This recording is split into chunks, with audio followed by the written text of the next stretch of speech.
All right, hello everyone, and welcome to my channel. This channel is for educational purposes, and we generally explore great theories of everything, mainly from obscure sources. And today is our 30th video that we've done on Daniel Ingram and his book called Mastering the Core Teachings of the Buddha.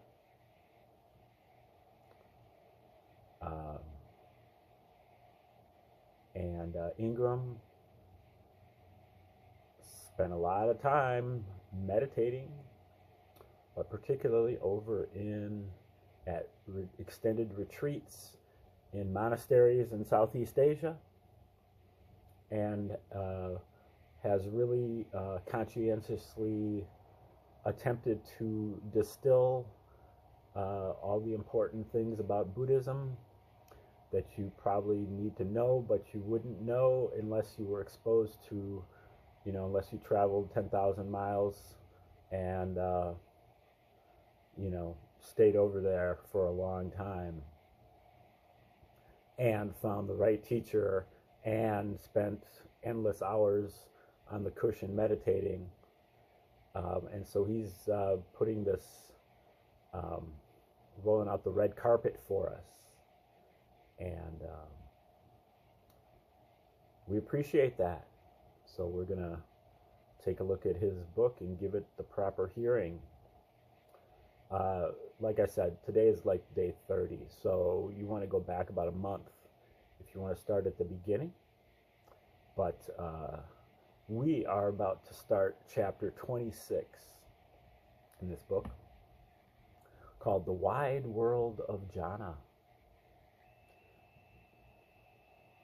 Typically, the word jhana, J-H-A-N-A, is used to refer to the stages of concentration, unless you read the old texts very carefully, such as MN 111. I think that's middle length discourses, but I'm not sure.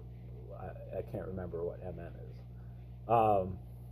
And then you realize that sometimes it is used to refer to the stages of insight also.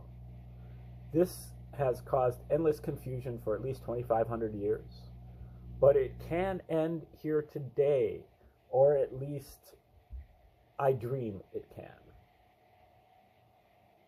Basically, there is a very natural way that attention progresses as we develop our abilities to pay attention, shifting through very predictable ways of experiencing the world. The jhanas become more concentration-like the more we pay attention to the specifics: steadiness, sense of continuity, and positive mental qualities that strong attention generates.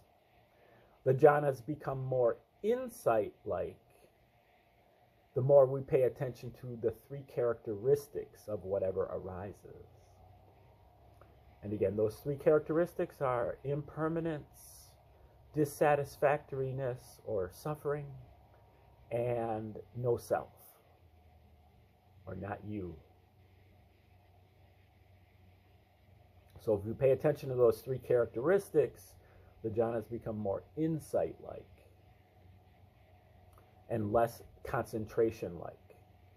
Concentration, along with morality, concentration, and insight, those are the three trainings of Buddhism.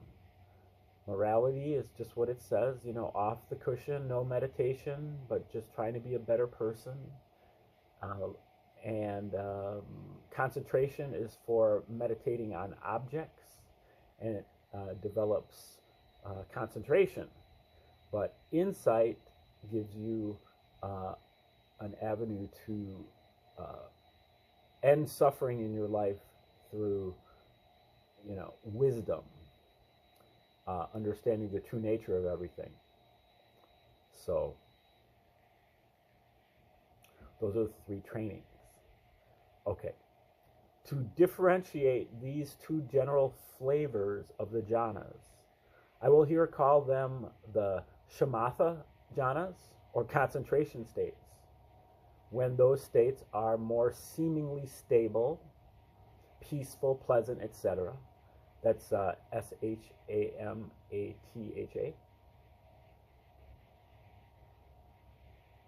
And more pleasant, etc., and call them the Vipassana jhanas. It's Vipassana,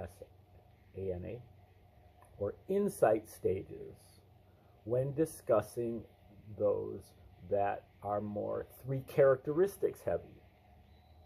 There are individuals who dislike using the term Vipassana jhanas, but hopefully by the end of this book and with good practice, you will see why thinking of it this way can be beneficial and useful. Those who think they can and should avoid the shamatha jhanas may be annoyed that I use the jhanas to describe aspects of the stages of insight. Very traditional shamatha jhana practitioners with love of the Pali Canon and a disagreement with commentaries such as the Path of Purification and the Path of Freedom will probably feel that by adding the concept of Vipassana jhanas, I am guilty of corrupting young minds and should promptly drink hemlock or some polite Buddhist equivalent such as over-steeped green tea. I personally feel that the use of this concept of Vipassana jhanas is more integrative and in keeping with the spirit of the original text. But I fully understand why some disagree with me on this, and I believe I understand where they are coming from. Please note that I will not always specify what type of jhana I am referring to, as seeing Vipassana jhana or Shamatha jhana again and again in the same paragraph can be tiring. So sometimes I will just say jhana, and the context of the paragraph should always be enough to tell you which type I am discussing. As the difference in emphases imply, these fundamental jhanic modes of attention can superficially appear quite different if they arise using different techniques, different objects of meditation, or if they occur at varying depths of development or with varying aspects being emphasized. Thus, jhanas that arise in relation to these various factors can appear to be so different that it may seem preposterous to think that they could possibly be related. If you pay attention to one aspect strongly, other aspects may be much less obvious or seem entirely absent. Each of the jhanas is like a forest that may appear very different at night or in daylight, in winter or summer, as viewed with a magnifying glass or from space, from the window of a passing car, or from the eyes of a bug crawling on the ground. Same forest, very different experience. However, I can tell you definitely, having crossed up and down them thousands of times over many years and in many different contexts, using many different meditation objects and levels of concentration, that using the jhanas as a basic framework for understanding what is going on and how to advance is extremely useful, practical, and empowering.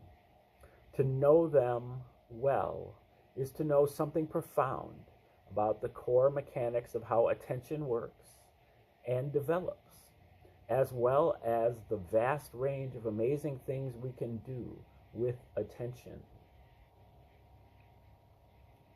One of the issues that complicates using the jhanas to describe the wide range of meditative territory is that there is much confusion about the differences and similarities between concentration practices and insight practices. While I am going to take a moment to disambiguate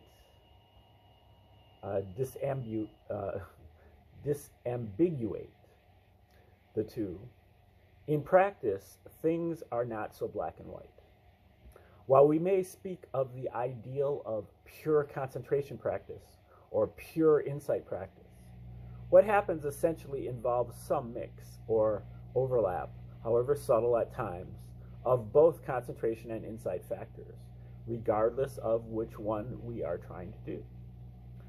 Some natural degree of alternating between them, even as we try to stay to one side or the other of this territory, is par for the course.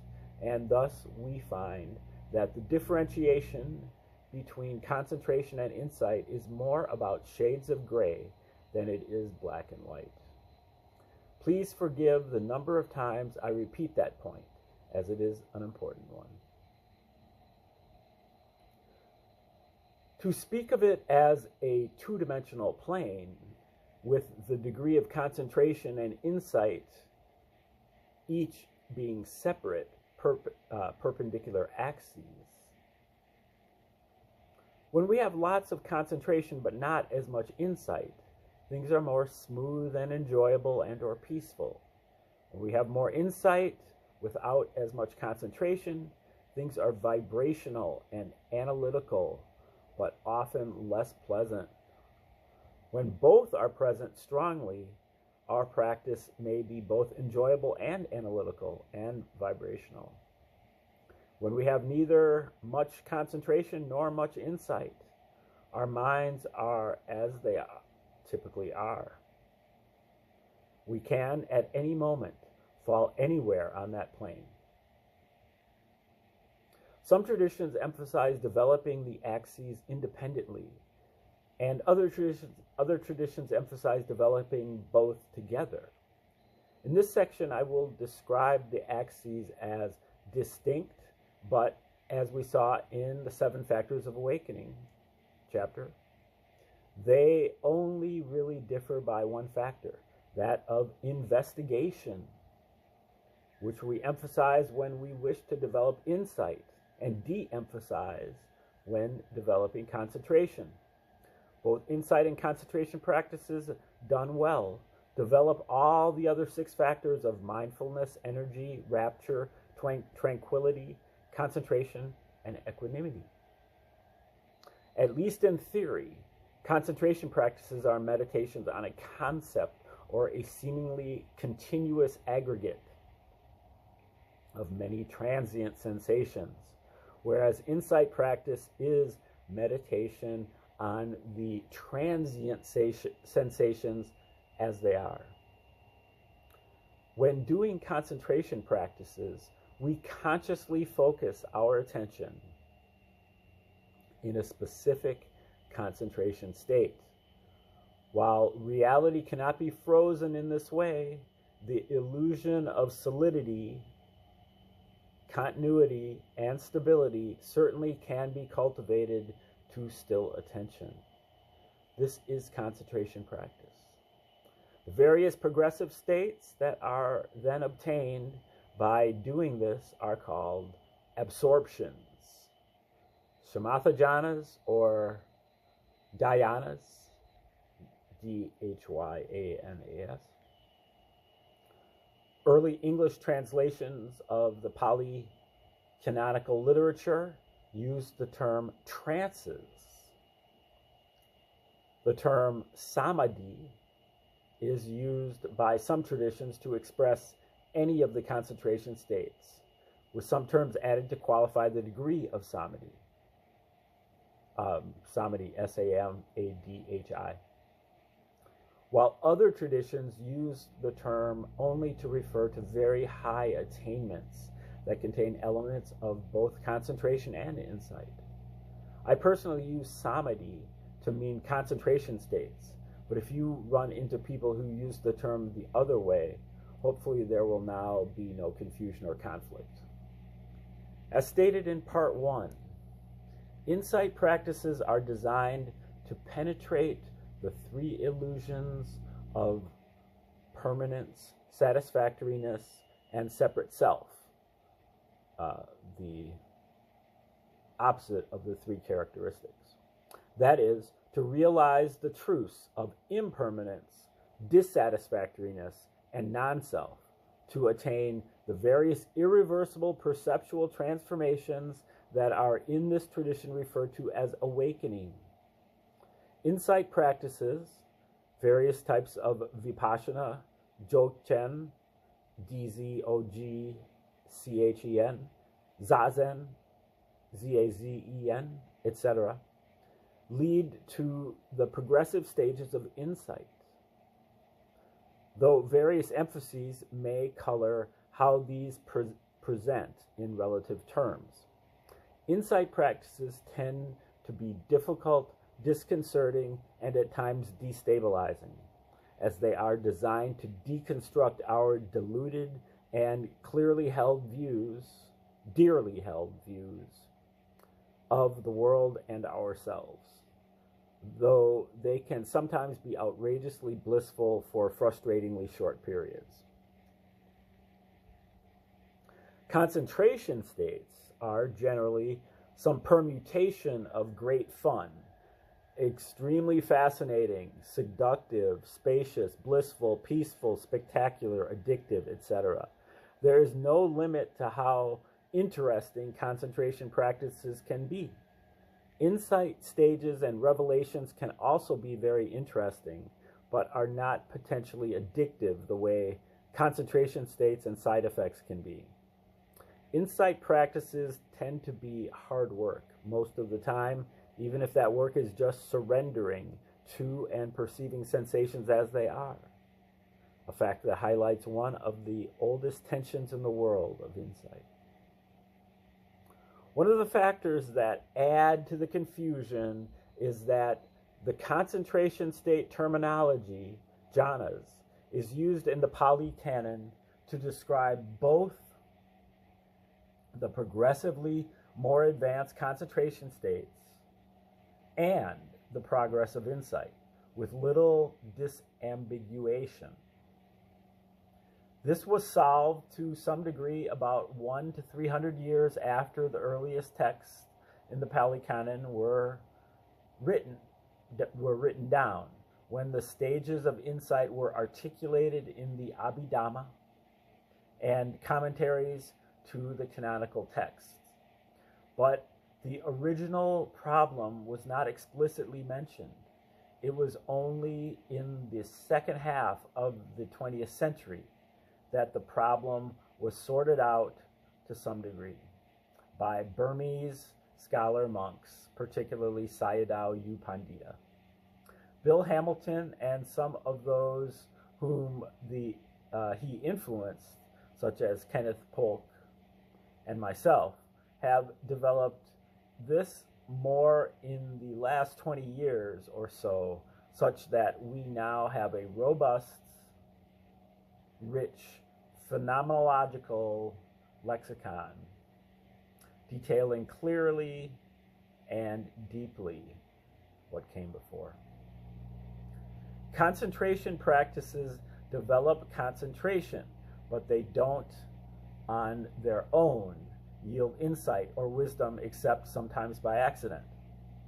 The problem is that concentration states can easily fool practitioners into concluding that these states constitute the end goal of the spiritual path, because they can be so blissful, spacious, and even formless, and thus can closely resemble some imprecise descriptions of what awakening might be like. Being extremely pleasant, as the shamatha jhanas are, the results of concentration practices can, as mentioned, have a sticky or addictive quality to them. It is easy to get stuck in the habit of dropping into them and staying there for long periods of time, such that if you wish to shift to insight practices, you find the draw of blissful concentration practices preventing that.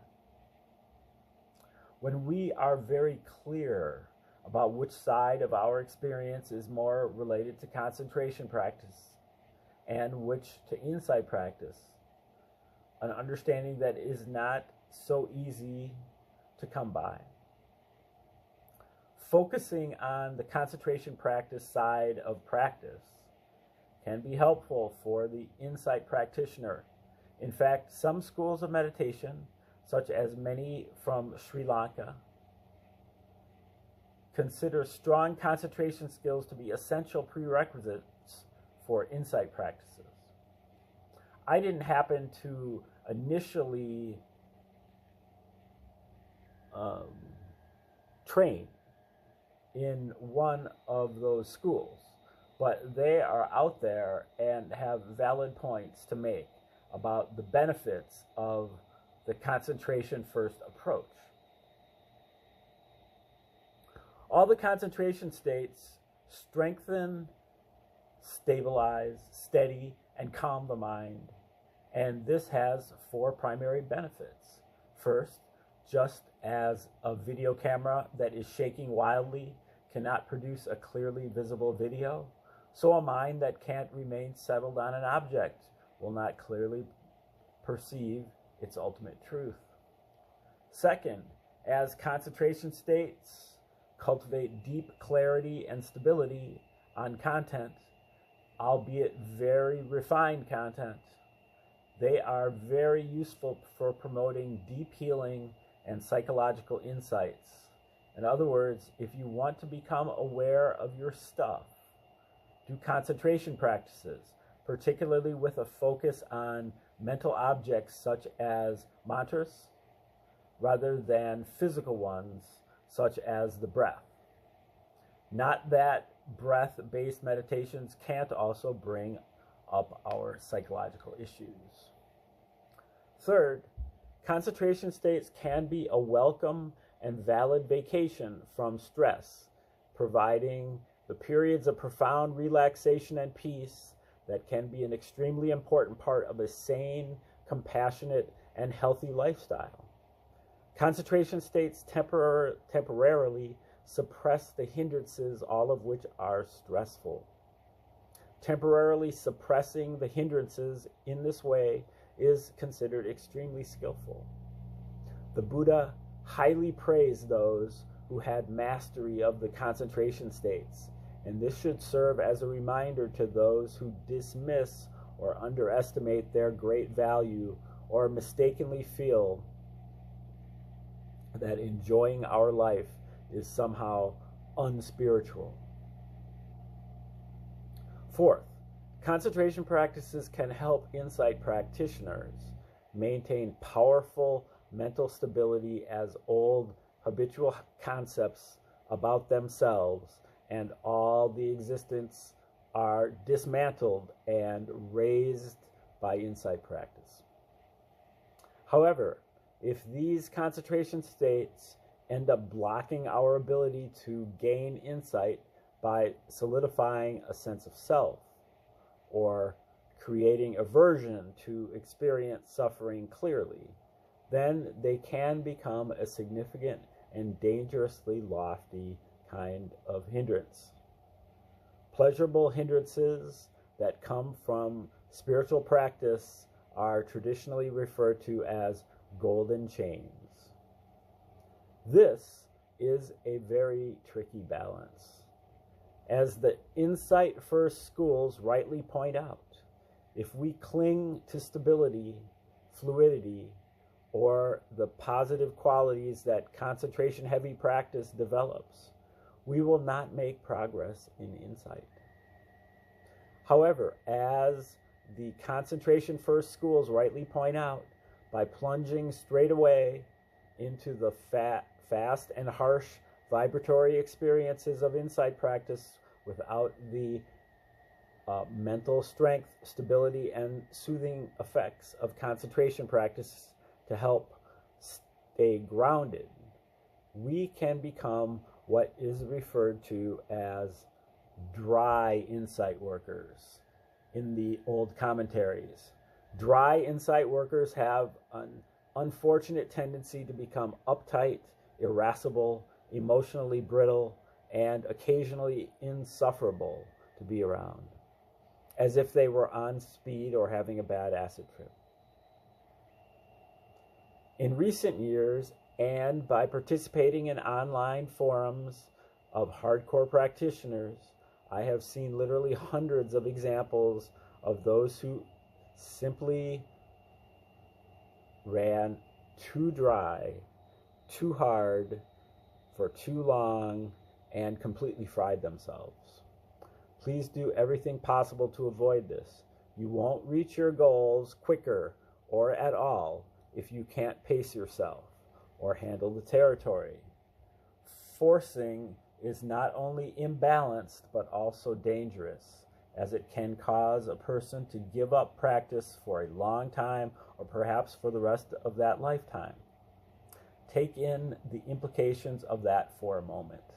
I've also met plenty of people who just got stuck in the concentration states as these were just such a great high that they lost all motivation or incentive to look for anything else, much like those finding themselves in the poppy field in the Wizard of Oz, fancier high, but also a dead end with possible repercussions for your longer-term evolution. Therefore, I refer to practitioners stuck in concentration states as jhana junkies. Sometimes spiritual openings can be extreme and dramatic, and being able to intentionally slow our practice down and calm ourselves can be very useful and skillful if we must deal with being actively engaged in the real world, and also with these openings at the same time. Real world in quotes there. In short, if you want to temporarily postpone your insight practice because you need to collect yourself so as to be able to get on with your life or not completely flip out, such as to study for medical school boards, one way to do this is to train well in concentration states, and this can be a very skillful postponement that can also become a period of crucial integration. Adding to this sense of formal resolutions to first stabilize the mind with concentration before overdoing it in insight practices is a very skillful and wise long-term investment. That said, I ran pretty dry for a long time, and it made for very fast, if jarring, progress. Not that I didn't learn and practice the jhanas, as I did, but most of my practice was very focused on the three characteristics. It is likely that during that period I traded some degree of development on the axis of emotional maturation and psychology for rapid development on the axes of phenomenology and insight. While I am happy with my personal choices, it is not easy as an author to know how best to advocate for any individual practitioner, reader, such as yourself, particularly how to advise on the wet versus dry approaches and how to balance and alternate between them. This is best done by you in close coordination with those who know your practice, and who know well the path for themselves, as well as how to skillfully navigate the pros and cons of more insight-heavy and concentration-heavy practice. A mix of your own sense of how things are going and what happens, and what the pros and cons of a more wet versus dry approach, coupled with skillful external human supports, is often required to optimally balance these complex issues in real time, as things change all the time in our practices. Back to the jhanas. Each of the jhanas has its subparts, as mentioned briefly in the previous chapter, referred to here as subjhanas. These subjhanas can be further sliced into sub-subjhanas, etc. Because I am not at all beyond extreme geekery, at points I will go there when I feel it helps explain various phases of practice and various experiences that can arise. Hopefully you will come to appreciate the elegance of this system of classifying experience. That said, there's a vast range of strange and interesting experiences that can occur spontaneously and or because of strong mental development that may not easily fit into any system. So beware of trying to fit every single experience into any model, which can be tempting when people begin to learn a new way of thinking about things. One of the four imponderables for Neinteya, Neinteyya, as described by the Buddha in the Asintibha Sutra, in the Arigatara Nikaya, is the depths of meditation, meaning that ultimately the depths of jhana are beyond mapping. That said, the maps still have a lot to offer. I will start with a basic description of each of the jhanas in their more generic aspects, identifying their essential characteristics so that they can be recognized regardless of the type of meditation being done. I realize that some practitioners are not going to like my descriptions, as they have come to think of these things some other way. Please hear me out, and hopefully you will see why this system has its uses. While all this theory can get a bit complicated, and people looking for something simpler may find all this off-putting, I have found that meditation is a specialty that responds well to edifying content and to keep rich, accurate, and nuanced Dharma theory. The detailed description of meditative territory is worthwhile, and its practical mastery many times more so.